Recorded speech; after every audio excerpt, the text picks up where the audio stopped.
ॐ भूर्भुवः स्वः तत्सवितुर्वरेण्यं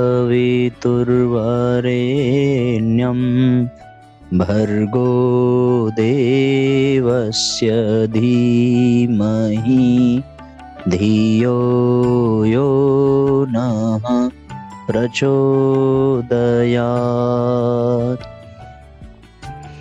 ओम सद्गुरु चरण कमलेभ्यो नमः।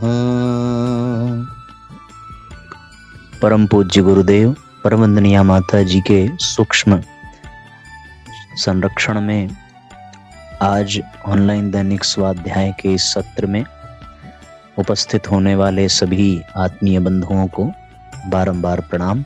सभी का बहुत बहुत स्वागत, बहुत बहुत अभिनंदन है। आइए साथियों, आज के सत्र का शुभारंभ करते हैं। अखंड ज्योति नवंबर 2022 की अगले अध्याय की ओर चलेंगे। कल जिस अध्याय तक हम लोगों ने विराम दिया था, आज वहीं से फिर से प्रारंभ करेंगे और आज के सत्र को आगे की ओर ले चलेंगे। आप सभी महानुभावों से निवेदन है कि भावपूर्वक सुने और अधिक से अधिक लोगों तक शेयर जरूर करें, जिससे कि ज्ञान का आलोक घर घर तक पहुंचता रहे। आशा है आप सभी को अच्छे से आवाज आ रही होगी और आप सभी भावपूर्वक सुनेंगे। आज का अध्याय है साथियों, जीवन साधना का व्यवहारिक तत्व दर्शन। इस अध्याय के अंतर्गत परम पूज्य गुरुदेव लिखते हैं, जीवन में उत्थान वरेण्य होते हुए भी सहज नहीं है, क्योंकि मन का स्वभाव नीचे की ओर लुढ़कने का, प्रवाह के साथ बहने का है। आश्चर्य नहीं कि सामान्य जीवन असंयम, भोग विलास और सुख की खोज में लिप्त रहता है तथा इसके लिए तमाम तरह के सरंजाम जुटाता रहता है।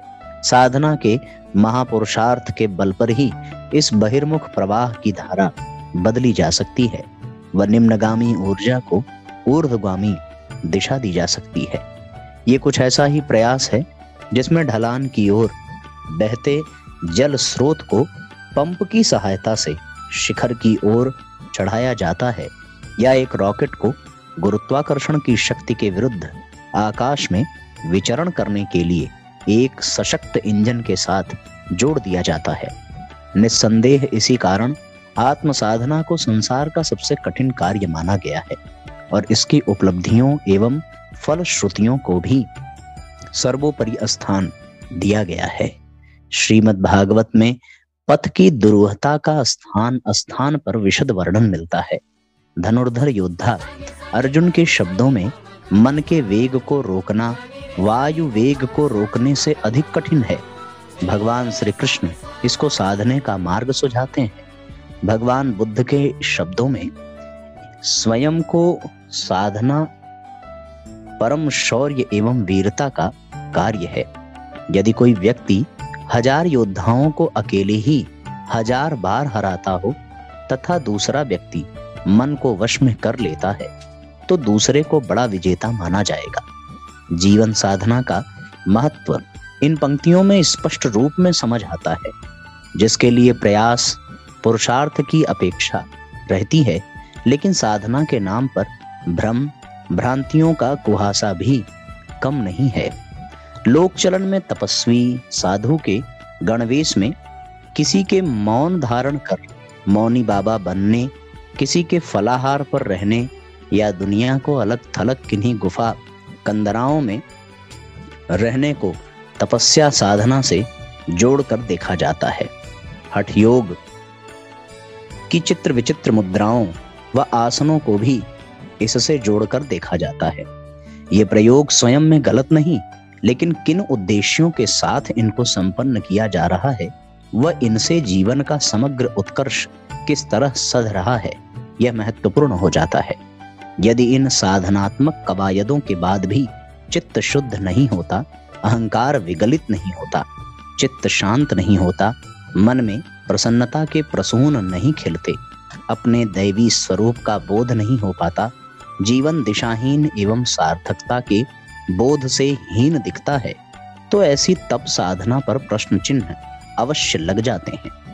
इस रूप में साधना किसी गुफा में मौन धारण करने, भूखे प्यासे रहने व दुनिया से अलग थलग होकर किन्हीं हठ योग की क्रियाओं या धार्मिक कर्मकांड का पर्याय नहीं है, बल्कि यह तो जीवन के हर पक्ष को जानने, समझने, इसको समग्रता से जीने व साधने का नाम है।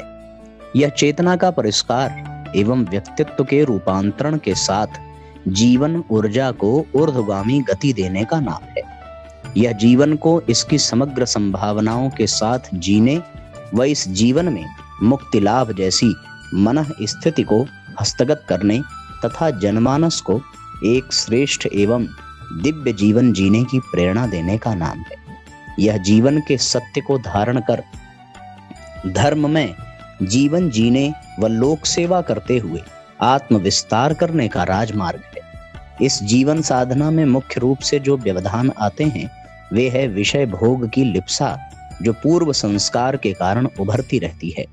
इसके साथ गलत संग साथ होना भी एक मुख्य व्यवधान है जो इस लिप्सा को प्रदीप्त करते हैं। जीवन में आध्यात्मिक लक्ष्य का स्पष्ट न होना भी एक बड़ा व्यवधान रहता है, जिसके कारण साधना की सही समझ विकसित नहीं हो पाती। इसके साथ अपने कर्तव्यों के प्रति उदासीनता, साधनात्मक प्रयासों में नियमितता का अभाव, आलस्य, प्रमाद व आराम तलबी मुख्य व्यवधान रहते हैं। इन सबके साथ जीवन में समर्थ गुरु के संरक्षण एवं मार्गदर्शन का अभाव भी एक बहुत बड़ा कारक रहता है। साथियों, इन पंक्तियों में आपने पहली बात तो यह देखा कि जीवन साधना कितना महत्वपूर्ण है। ऊपर की ओर उठने के लिए निश्चित रूप से पुरुषार्थ हम सबको करने की आवश्यकता है, पर उसमें व्यवधान क्या क्या आता है। पहला तो ये है कि हमारे पास आध्यात्मिक लक्ष्य का अभाव है, वो स्पष्ट नहीं होता। दूसरा है कि फिर हमारी साधना में नियमितता नहीं होती, हम अपने कर्तव्यों के प्रति, अपनी जिम्मेदारियों के प्रति उदासीन रहते हैं। एक और बात है कि विषय भोगों की लिप्सा जो हमारे पूर्व संस्कारों, प्रारब्धों के कारण हमें खींचती रहती है। दूसरा ये विषय भोगों के प्रति आसक्ति को भड़काने वाले गलत संग भी एक बहुत बड़ा कारण है। और एक अंतिम कारण भी इस लेख में बताया है कि समर्थ गुरु के संरक्षण का अभाव भी, मार्गदर्शन का अभाव भी एक बहुत बड़ा कारण होता है। इन सब कारणों पर विचार करिए और यह भी विचार करें कि इन कारणों में से हमारे जीवन में कौन सा कारण प्रमुख है जिसके कारण हम लोग आध्यात्मिक ऊंचाइयों को प्राप्त नहीं कर पा रहे। समर्थ गुरु का संरक्षण अवश्य प्राप्त है, आध्यात्मिक लक्ष्य, आध्यात्मिकता की समझ भी हमें प्राप्त हो चुकी है। फिर क्या कारण है? फिर एक ही कारण है, हम सबको सत्संग भी बराबर मिल रहा है। विषय भोगों के प्रति अनासक्ति का भाव भी जागृत करने की पूरी संभावना है। फिर भी यदि कोई कारण है तो मुझे लगता है कि एक अवश्यंभावी कारण है, और वो है कि आध्यात्मिक अनुष्ठान, आध्यात्मिक साधना के प्रति अनियमितता जो हम प्रतिदिन अगर करें तो निश्चित रूप से इन सभी कारणों से ऊपर उठ करके हम आध्यात्मिक उत्कर्ष को अवश्य प्राप्त होंगे। आगे की पंक्तियों में पूज्य गुरुदेव लिखते हैं, साधना के इन व्यवधानों को समझते हुए अपने साधनात्मक पुरुषार्थ को धार दी जा सकती है, जिसके अंतर्गत स्वाध्याय के साथ गहन आत्म विश्लेषण करते हुए आध्यात्मिक लक्ष्य को स्पष्ट किया जाता है। आध्यात्मिक लक्ष्य को स्पष्ट करने के लिए पहला उपाय बताया स्वाध्याय, जो हम सभी करते हैं। श्रेष्ठ लोगों के संग, साथ व सात्विक वातावरण में ध्यान साधना के अभ्यास के साथ आध्यात्मिक धारणा को सुदृढ़ किया जाता है। इसके लिए एकांतवास, मौन, उपवास जैसे उपायों का विवेक संगत प्रयोग सहायक रहता है। साधना की प्रारंभिक अवस्था में सामाजिक, सांसारिक जीवन के साथ इनका अनुपान साधक को विशेष बल देता है। नवरात्रों में 9 दिन की साधना अनुष्ठान को विधिवत तपश्चर्या के साथ संपन्न किया जा सकता है। जटिल संस्कारों के निराकरण के लिए ऐसा तप प्रधान प्रबल पुरुषार्थ अभिष्ट रहता है। इसके साथ अपने स्वधर्म के प्रति सजग एवं अपने कर्तव्यों के प्रति निष्ठा का भाव व्यवहारिक रूप में साधना को ठोस आधार देते हैं। अपने कर्तव्यों के प्रति उदासीनता व काम चोरी को किसी भी रूप में साधना के साथ नहीं जोड़ा जा सकता। इनके साथ निर्धारित आध्यात्मिक उपायों का नियमित अभ्यास सहायक रहता है। इसके साथ हर समय व्यस्त रहना, मन को सृजनात्मक कार्यों में लगाए रहना एक संतुलित एवं प्रसन्न भाव भूमि का निर्माण करता है।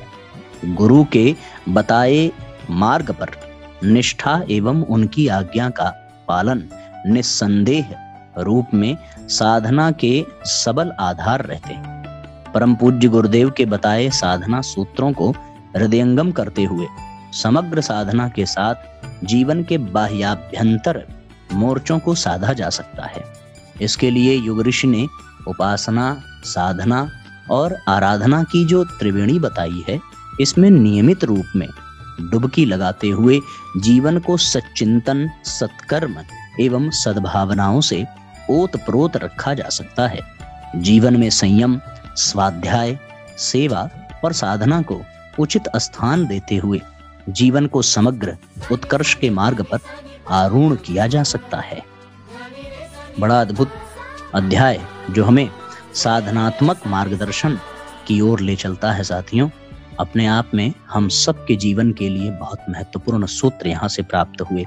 उपासना, साधना, आराधना की त्रिवेणी और फिर स्वाध्याय के माध्यम से आध्यात्मिक लक्ष्यों को जान करके परम पूज्य गुरुदेव के समर्थ संरक्षण में आध्यात्मिक उत्कर्ष के लिए नियमित साधना पथ पर चलते हुए हम सभी श्रेष्ठ संगत करते हुए विषय भोगों से स्वयं को दूर रखने का अभ्यास करते हुए अपने जीवन में अपने प्रारब्धों को जो जटिलता से हमें जकड़े हुए हैं उनसे पार पाते हुए उस महान आध्यात्मिक लक्ष्य को प्राप्त करें, ऐसा भाव करते हुए हम इस अध्याय पर चिंतन मनन करें।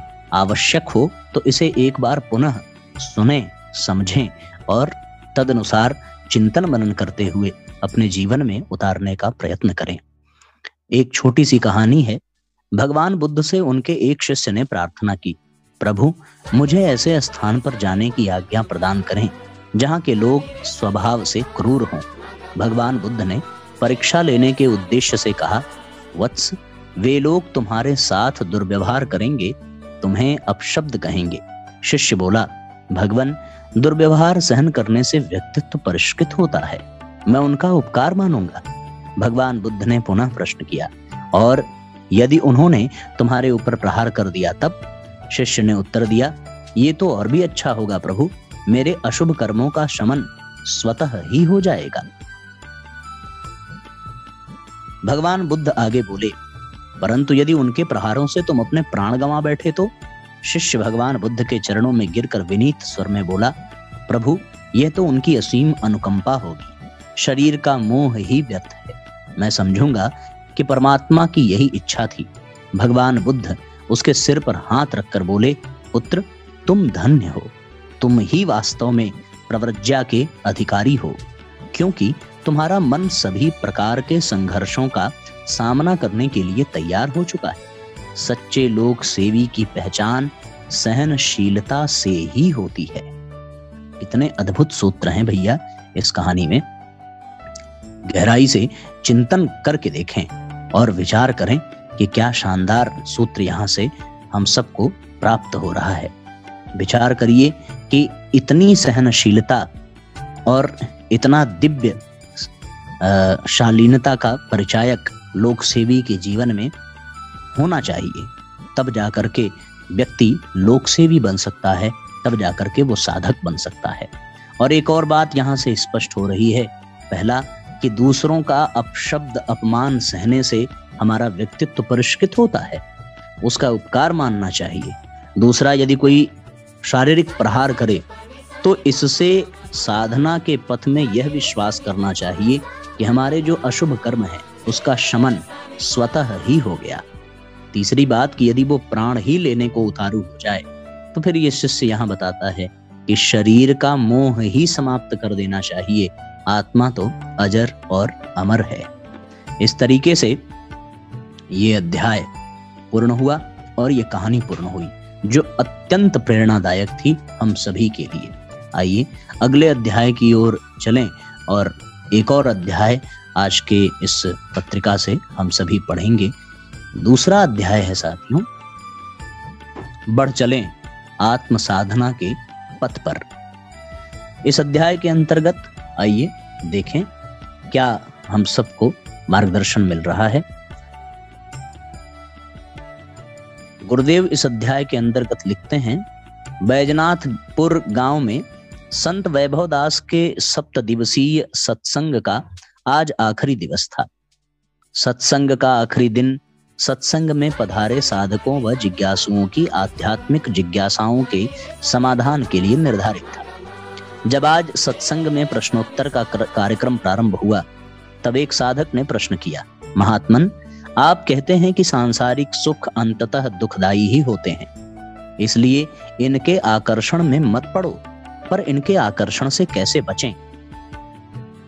बहुत सही बात है, बड़ा अच्छा प्रश्न किया कि सांसारिक सुख तो वास्तव में दुखदायी है, अंत में इससे कष्ट ही मिलता है। संत वैभव दास बोले, वत्स, आत्मकल्याण की आकांक्षा रखने वाले हर साधक को यह भली भांति समझ लेना चाहिए कि भौतिक सुख क्षणिक हैं। भौतिक विषय भोगों को भोगने के बाद भी इंद्रियां अतृप्त ही रहती हैं। भोगों की इच्छा जितनी भी बार पूरी की जाए,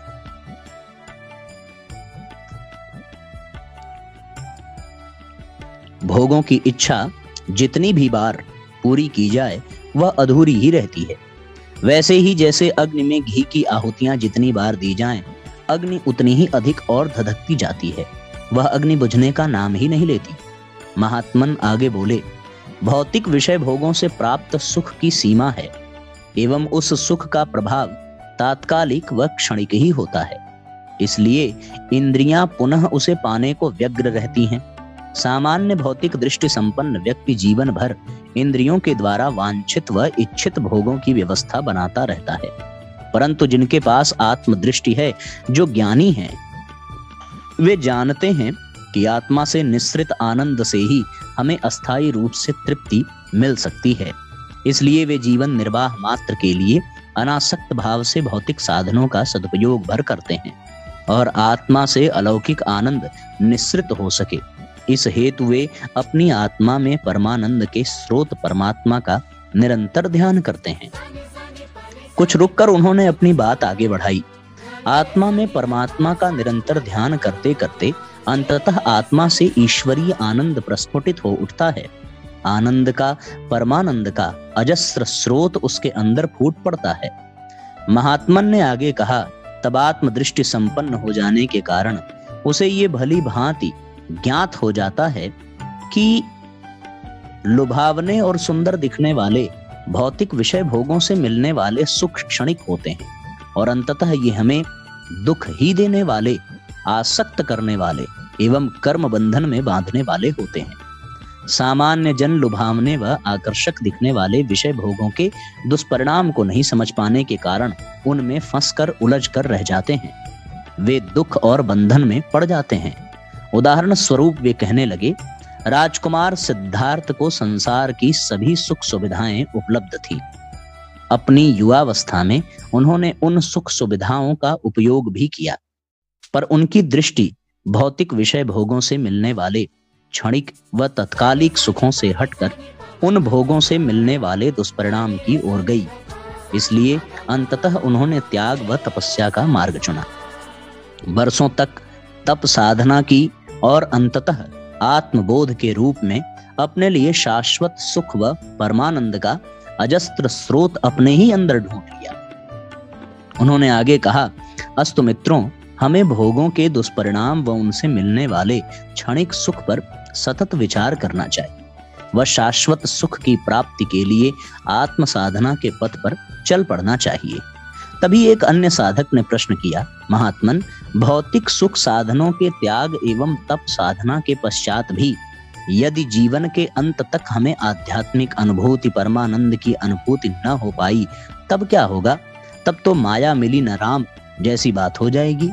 इस प्रश्न को सुनकर संत वैभवदास मुस्कुराए और बोले, वत्स, जैसे उष्मा मिलते ही बर्फ का पिघलना सुनिश्चित है, वैसे ही सही माने में, सही दिशा में पूर्ण श्रद्धा विश्वास के साथ आत्म साधना की गई तो परमानंद के रूप में उसका सुंदर परिणाम प्राप्त होना अवश्यंभावी है।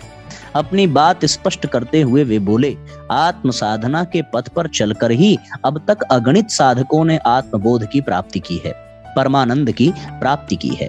अश्रद्धा, अविश्वास, असंयम, अधैर्य, संदेह एवं अनियमित रूप से की गई साधना ही असफल होती है।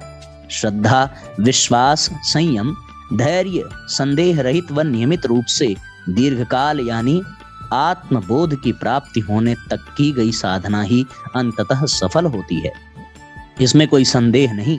पर हाँ, साधना करते करते यदि इस क्षण भंगुर नश्वर भौतिक शरीर का अंत हो जाए तब भी साधकों को निराश होने की आवश्यकता नहीं। आत्मा तो अजर, अमर, अविनाशी है। उन्होंने आगे कहा, साधक के द्वारा की गई साधना का संस्कार भी आत्मा स्वयं में संव्याप्त कर लेती है और पुनः नए शरीर में आ जाने पर साधक वहां से आगे की यात्रा, आगे की साधना पूर्ण कर पाता है। अस्तु उसके द्वारा पूर्व में की गई साधनाएं निष्फल नहीं होती, बल्कि उसे अगले जन्म में उससे आगे की साधना पूर्ण करने में सहयोगी बनती हैं। वे कह रहे थे कि अपने पूर्व जन्म के साधनात्मक संस्कारों के द्वारा कई लोग बचपन से ही त्याग और वैराग्य की भाव दशा में होते हैं। बचपन से ही वे भगवद उपासना, भजन, जप एवं ध्यान में डूबने लगते हैं। अब सत्संग समापन की ओर जा रहा था, तभी एक अन्य साधक ने प्रश्न किया, महात्मन, ऐसा कहा जाता है कि साधकों को परदोष दर्शन नहीं करना चाहिए, ऐसा क्यों है और इससे कैसे बचा जाए? संत वैभवदास बोले, वत्स, तुमने बड़ा ही सारगर्भित प्रश्न किया है। परदोष दर्शन से, दूसरों की बुराई करते रहने से हम दूसरों के पाप का चिंतन करते हैं। दूसरों के पाप का चिंतन करते रहने से हमारा चित्त एवं मन मलिन होने लगता है, जिससे चित्त साधना में नहीं लग पाता।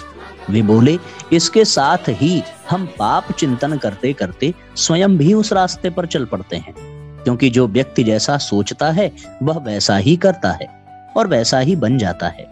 इसलिए आध्यात्मिक जीवन एवं आत्म कल्याण के आकांक्षी साधकों को पाप चिंतन से बचना चाहिए एवं सतत सेवा, स्वाध्याय, भगवत स्मरण, ध्यान करना चाहिए, जिससे चित्त धुलता जाता है, परिष्कृत होता जाता है और चित्त परदोष दर्शन के प्रति अनाकर्षित व उदासीन होता जाता है। इतना कहने के साथ ही संत वैभवदास का सत्संग समाप्त हुआ। वहां उपस्थित साधकों, भक्तों, जिज्ञासुओं ने सत्संग में आए अमृत को अपने हृदय में सहेज कर रख लिया व आत्म साधना के पथ पर चल पड़े। कितना सुंदर सत्संग रहा होगा, जहां ऐसे प्रश्न पूछने वाले श्रोता हैं जो स्वयं भी इतने सारगर्भित प्रश्न पूछने की पात्रता रखते हैं। इसका अर्थ है कि उन्होंने इस आधार पर चिंतन किया होगा, समझा होगा। और दूसरी ओर ऐसे वक्ता जो अध्यात्म के शिखरस्थ को स्पर्श कर इन प्रश्नों का सहजता से उत्तर दे रहे हैं। यदि ऐसा सत्संग हम सबको प्राप्त हो जाए तो वास्तव में जीवन धन्य बन जाए। अब विचार करिए कि ऐसा सत्संग प्राप्त हो रहा है या नहीं, तो उत्तर हाँ में ही होगा, क्योंकि जो चर्चा उन महानुभाव श्रोताओं और वक्ताओं के बीच में हुई होगी उसे आज हम सभी यहाँ सुन रहे हैं, पढ़ रहे हैं।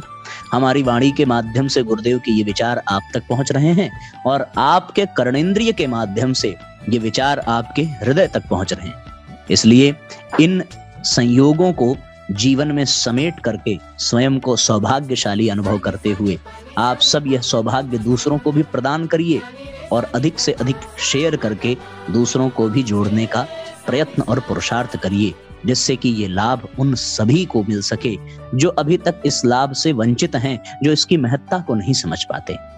एक छोटा सा लेख है अंत में कि मन की एकाग्रता का अर्थ है विचारों की एकाग्रता। विचार व्यर्थ की चीज नहीं है। बहुत से लोग इस बात की चिंता नहीं करते कि उनके मन मस्तिष्क में किस प्रकार के विचार आते जाते रहते हैं। गंदे और निरुपयोगी विचार आने पर भी वे उनमें तृण की तरह बहते रहते हैं। वे नहीं समझ पाते कि इससे उन्हें क्या और कितनी हानि होती रहती है। विचार एक अमोघ शक्ति है। वे मनुष्य के संपूर्ण जीवन पर अपना स्थायी प्रभाव डालते हैं। अपने अनुरूप उसे हानि लाभ की ओर ले जाया करते हैं। जिनका मन मस्तिष्क उत्साह और आशापूर्ण विचारधारा से परिचित रहता है, जिनके विचार ऊंचे और आदर्श होते हैं, जो सदैव आगे बढ़ने और ऊंचे उठने और जीवन में कोई बड़ा काम करने की बात ही सोचते रहते हैं, निश्चित ही वे एक दिन अपने उद्देश्य में सफल हो जाते हैं।